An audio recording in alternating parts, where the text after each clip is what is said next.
Born in Southeast Asia, at the age of 2, I remembered the sound of war and the smell of death. It was a coup. From my Cambodian side, survivor of the Khmer Rouge genocide, I integrated their trauma and fears in my genes. I spent my childhood in Cambodia with women and children, victim of human trafficking and sexual exploitation. My parents' organization sheltered victims from all around Southeast Asia. The story of each girls have massively impacted my life and brutally awakened me. I discovered the dark side of human. I quickly developed a sense of compassion and empathy towards human suffering.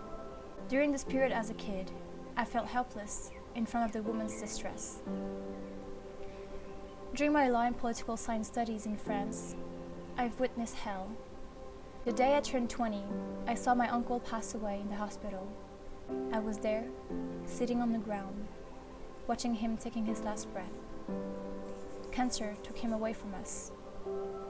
1 year later, I lost my grandmother and brought my father in the ICU after his heart attack.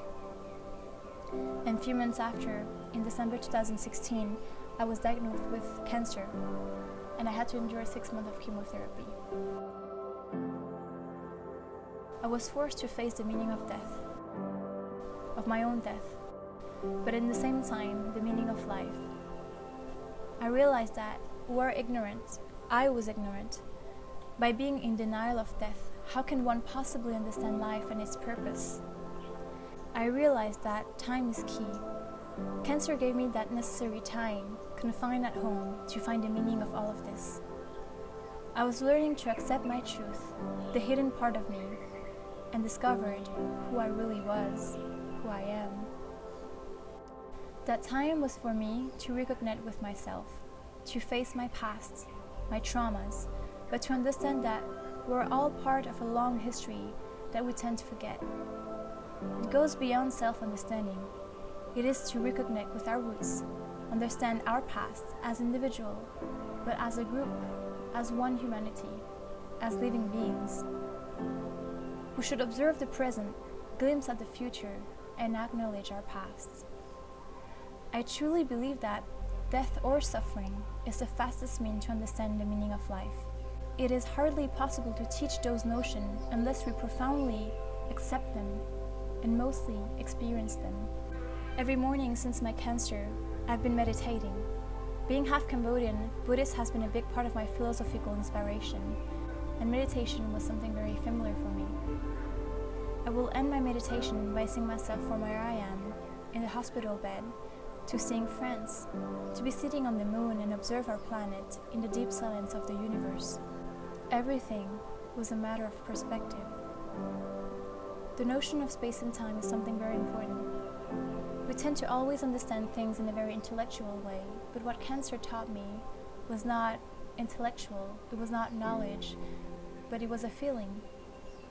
I felt deeply connected to everything, to the living beings, to nature, to our universe, a feeling which led me to develop a profound sense of empathy towards all living beings, and understand the impact we can have on them, on us.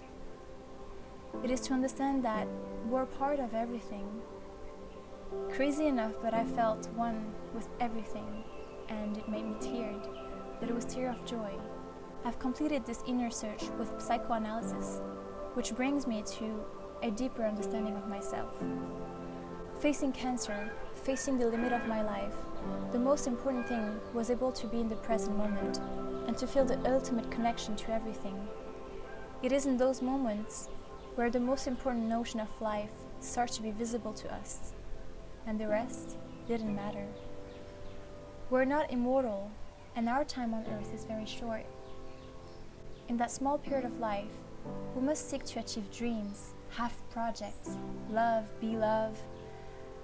be the best version of ourselves through parenting, relationship, all in respect and humility. The meaning of my life is to be sure that when I leave this planet, I leave with no regret.